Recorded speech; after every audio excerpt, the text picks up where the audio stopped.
Incwadi yeBhayibhile ngokubhalwa nguMateyu chapter 17 verse 1 to 8. Uthi uYesu emveni kwensuku ezintandathu athabatha uPetros noYakobi noYohane umzalwane wakhe abanyuse bayentabeni ephakamileyo bebodwa. Wenziwa wabakumila kumbi phambi kwabo, bathi ubuso bakhe bakhazimula njengelanga, zasuka ke ingubo zakhe zamhlophe njengokukhanya.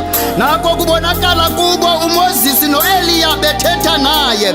Waphendula ke uPetros wathi kuYesu, Nkosi, kulungile ukuba sibe lapha. Ukuba uyathanda masenze apha iminquba ibe mithathu, omnye ibe ngowakho, omnye ibe ngokaMoses, omnye ibe ngokaEliya. Kuthe sathetha kwathi ilifu elikhanyayo labenzela ithinzi, nalo izwi liphuma esini apho lisithi, Lo ngunyana wam oyintanda endikholisiweyo nguye, mveni yena. Bathi abafundi bakuva oko bawa ngobuso babo boyika kakhulu.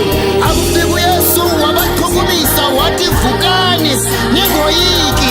Bathi abaphakamisa amehlo abo ababona mntu yanguYesu yedwa. Usekhaya sihlobo sam namhlanje, sikhona isituation ojongene nazo. Ndifuna ukuthi kuwe sukuzibona ezi zinto uzibonayo, phakamisa amehlo akho ujonge kuYesu ngokuthi ezwini lakhe, ndim indlela, ndim ubomi, ndim inyaniso. Vukani, ningoyiki. Haleluya, vuka, sithi vukani, nina ningoyiki. Bathe mabephakamisa amehlo abo ababona amntu. Remember, uJohn uthe xa imbona wathi, nansi imvana ethwala isusa isono. Wakunina noyikani bazalwane, wakunina noyikani bazalwane.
Vukani, nihlale emthandazweni, niqale intombi